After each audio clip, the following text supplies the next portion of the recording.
Eighth class. आज हम exercise करेंगे 11B। सबसे पहले थोड़ा सा इस एक्सरसाइज के बारे में मैं आपको बताऊंगी। यहाँ पर जो अब हम क्वेश्चन करेंगे, कुछ क्वेश्चनों में तो हमें देखना है वृद्धि हो रही है, तो हम ये वाला फार्मूला लगाएंगे।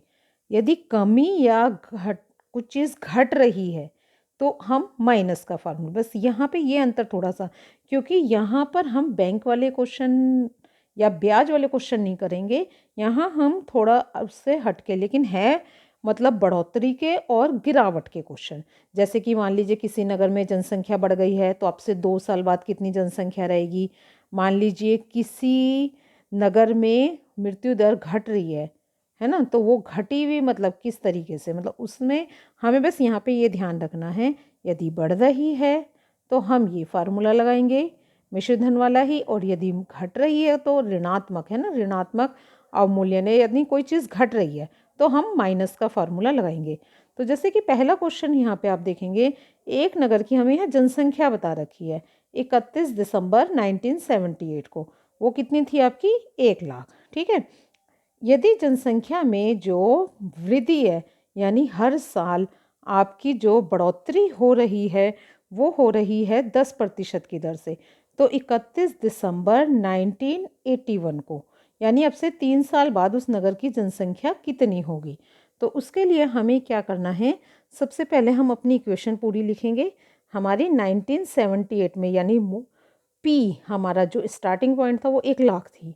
वृद्धि दर यानी आपका आर कितना है? 10%। तो 1981 में, यानी समय 78, आपका 78 के बाद से गिनना शुरू करेंगे, क्योंकि ये 31 दिसंबर है तो 79 लग चुका है। तो 79, 80 और 81, तो यानी हमारा समय क्या हो गया? 3 वर्ष।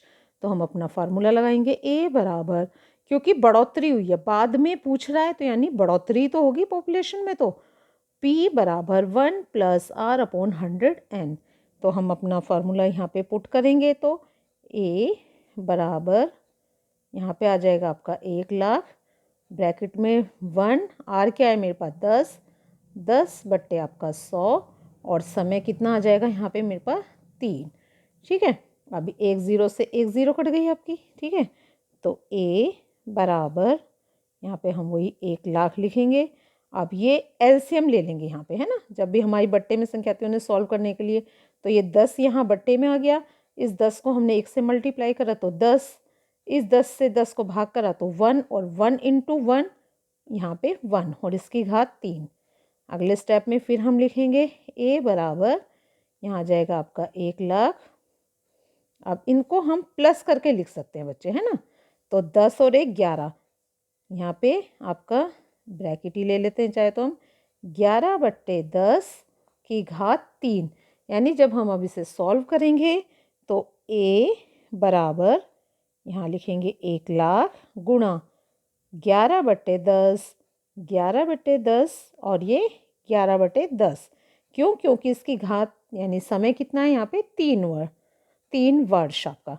तो 1 0 से 1 0, 1 0 से 1 0, इस 1 0 से 1 0 कट गई। ठीक है। तो अब हमारे पास क्या बच गया? ये 100 बच गए, क्योंकि 3 0 जा चुकी है तो बस केवल 100 बचा। 100 में अब इन तीनों को गुणा कर देंगे। 11 को 11 से करा 121, 121 को फिर हम 11 से करेंगे तो 1331। तो A बराबर, इसके बाद हम इसको 100 से मल्टीप्लाई कर देंगे तो ये आ जाएगा आपका 1,33,100।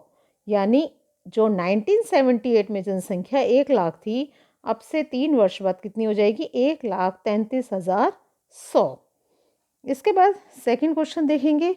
यहाँ पे भी जनसंख्या की ही बात हो रही है कुछ, कि एक गांव की जनसंख्या प्रति वर्ष 5 वर्ष बढ़ जाती है यदि इस समय उस गांव की जनसंख्या 4410 हो वर्तमान में, तो 2 वर्ष पूर्व उस गांव की जनसंख्या कितनी थी में पूछा है बेशक, तो आप ये नहीं सोचेंगे घट रही है। वहाँ तो ये कह रहा है ना कि 2 वर्ष थी और अब इतनी बढ़कर हुई है, तो यानी यहाँ पे भी हम बढ़ने वाला फार्मूला यानी प्लस वाला ही फार्मूला चलाएंगे, क्योंकि वर्तमान का उसने हमें नहीं बताया, यहाँ पर उसने जो बता रखा है हमें वर्तमान की देकर हमसे पूर्व की जनसंख्या पूछ रहा है। तो पूर्व की जनसंख्या में जब हम कुछ प्लस करेंगे तभी तो हमारी वर्तमान की संख्या आएगी। तो हमने पी यहाँ हमारा क्वेश्चन मार्क में चला जाएगा क्योंकि पी मुझे निकालना है। ठीक है, दर आपकी 5%, एन 2 वर्ष पहले, और ए क्या आ गया हमारा यहाँ 4410। ठीक है, तो अब अपना फार्मूला लिख लिया, ए हमने यहाँ पुट कर दिया, पी हमें निकालना है। तो 1 + 5/100, तो 5 एकम 5, 5 दूनी 10, 0। ठीक है, अगला स्टेप फिर यही चलेंगे हम। 4410 बराबर पी। अब ये इसका एलसीएम आ जाएगा यहाँ 20, 20 और ये एकम 20, 20 से 20 भाग हो गया तो 1 और इसकी घात 2। 4410 बराबर पी, ये कितना हो जाएगा आपका, यहाँ हो जाएगा 21/20 की घात 2। ठीक है, तो जब अब हमें पी का मान निकालना है तो इसको इस तरफ लेके जा सकते हैं हम। 44/10 गुना, अब ये 21 गुणा 21, 20 गुणा 20, तो ये ऊपर चला जाएगा 20, तो यहाँ पे तो ये आ जाएगा 20, क्योंकि जब यहाँ संख्या 21/20 है तो बच्चे जब ये इस तरफ जाएगा तो हो जाएगा आपका 20/21 और 20/21। ठीक है, क्योंकि इसकी घात ये क्या है यहाँ पे बच्चे 2, तो मैंने इसलिए 2 बार लिख दिया। ठीक है, अब देख लीजिए इसे काट के यहाँ पे, तो अब ये 21 से कट जाएगा। देखो 21 से कम 21, 21 दूनी यहाँ से इसको 42, चाहे तो इसे आप रफ में गुना करके देख लीजिएगा। यहाँ से शेष बचा 21 और ये 0, 21 से कम 21। अब ये फिर दोबारा चला जाएगा आपका 21 से कम 21, 21 से कम 21, 21 0, तो ये आपके पास 3 0 आ गई है ना। जब हम पी का मान लिखेंगे तो 3 0, 1 2 3, यहाँ पर आ जाएगी आपकी 1 2 3, तो ये यहाँ से आ जाएगी 3 0 और 2 दूनी 4, 4 एकम 4। तो ये हमारी जनसंख्या पूर्व में थी, पूर्व में थी। ठीक है, इस तरीके से हमारा सेकंड क्वेश्चन भी कंप्लीट है। देखिए क्वेश्चन नंबर 3, किसी क्षेत्र की जनसंख्या 6 सहित 2/3 वृद्धि प्रति वर्ष हो रही है, 3 वर्ष बाद वहाँ की जनसंख्या कितनी होगी यदि वहाँ की वर्तमान इतनी है। तो इन्होंने हमें वर्तमान में बता रखा है और 3 वर्ष बाद की पूछ रहा है। तो हम पहले अपना वही इक्वेशन बनाएंगे, क्या क्या चीज़ हमारे पास है।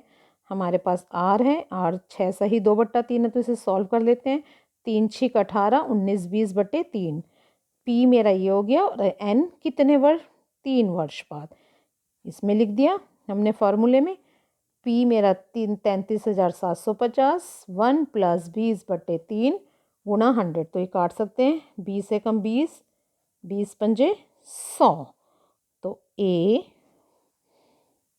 बराबर मेरा आ गया 33,750 और ब्रैकेट में ये आपका आ जाएगा एलसीएम, है ना, 3 पंजे 15। ठीक है, 15 एकम 15 + 1 और इसकी घात 3। फिर हम चलेंगे अगले स्टेप में, 33,750 गुना 15 और 1, 16/15 और ये 16/15। ठीक है, अब इसे हम काट सकते हैं, काट के देख लीजिए, 5 से चला जाएगा, 5 3 15, यह हो जाएगा 5 6 30 और 5 7 यहाँ पे आ जाएगा, 5 7 35 और 5 पंजे 25 0।